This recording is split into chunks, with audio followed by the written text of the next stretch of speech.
This is the MotorRacingNetwork.com Good Sam Club 500 race recap, brought to you by the Home Depot. More saving, more doing. That's the power of the Home Depot. Clint Bowyer scored the 100th Sprint Cup Series win for Richard Childress Racing after he passed his teammate Jeff Burton, coming to the checkers in Sunday's Good Sam Club 500. The RCR duo pulled away from the field on the final restart of the day with 2 laps to go.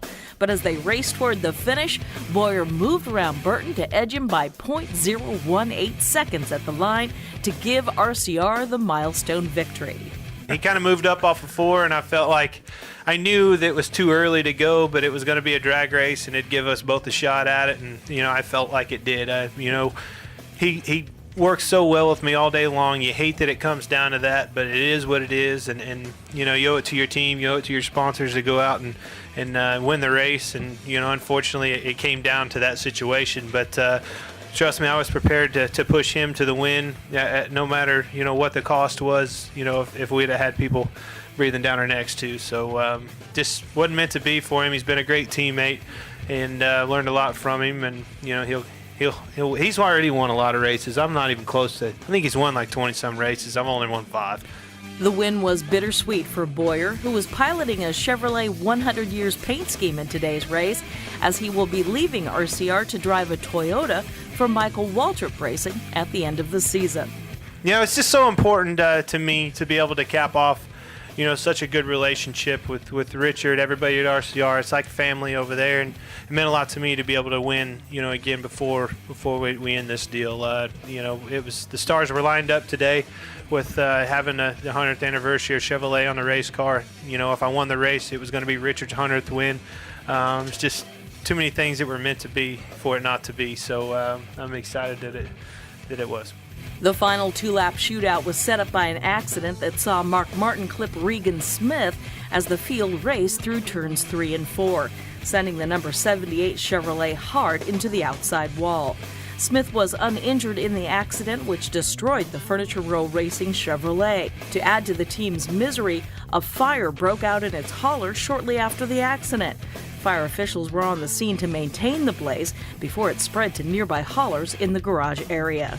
Burton was trying to end his winless drought that dates back to October of 2008, but was forced to settle for the runner-up finish. Well, I don't know whether to be excited or upset.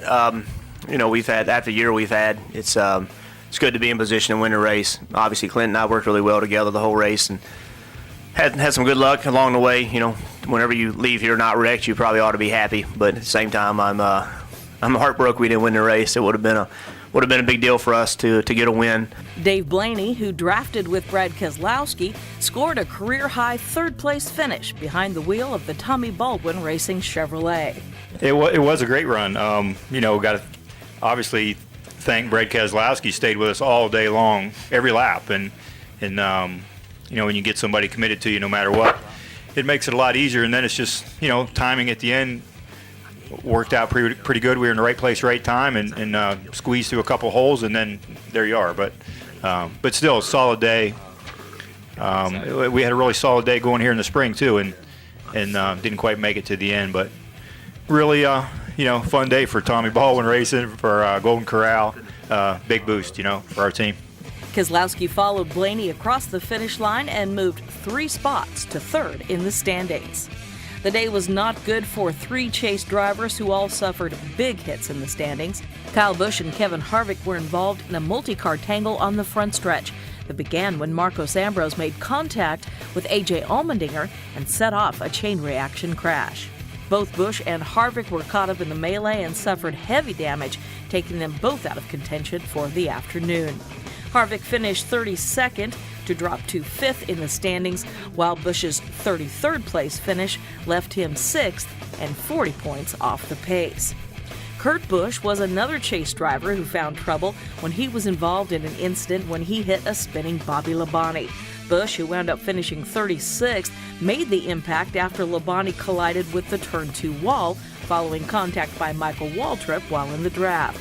Carl Edwards paired with his Roush Fenway Racing teammate Greg Biffle to finish 11th and extended his chase lead to 14 points over Matt Kenseth. Yeah, I don't know that I've ever been so excited about 11th place.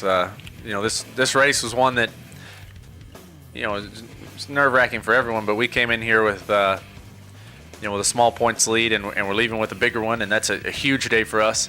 I cannot believe, I cannot believe how much Greg helped us today. I owe him a lot. Greg stuck with me all day. The last lap, he was driving my car from back there. I mean, he was. We got separated. He was screaming, "Go, go, go!" And then somehow he found me again, pushed us back up through there a little bit, and just a very, very good day. Be sure to check back at MotorRacingNetwork.com for more from Talladega Superspeedway, and stay with us all week as we count down to next Sunday's Tums Fast Relief 500 at Martinsville Speedway. For MotorRacingNetwork.com, I'm Susie Q. Armstrong.